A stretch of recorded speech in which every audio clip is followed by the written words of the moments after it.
Enw fi Wyn. Fi'n 34 blwydd oed, dod o Hendy-gwyn ar daf. Fi'n 6'5".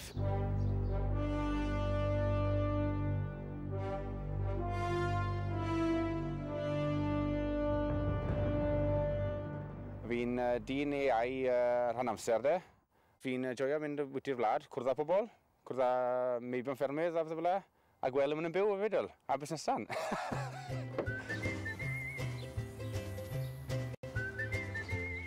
AI yw Artificial Insemination yn Saesneg.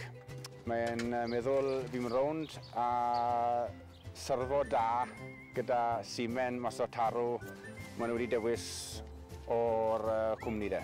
A wedyn ni fi'n mynd i'r ffarm i wneud y busnes. Na'n swnio'n gwrdd?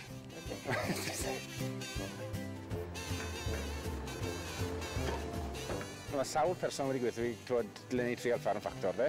So pam? Mae fi yma nawr a gen i weld sy'n eithi. Fi yma i ni'r yngorau de. A Wyn, enillydd Fferm Ffactor 2012. Ie, mae'n swnio'n gwrdd, ond gen i weld sy'n eithi.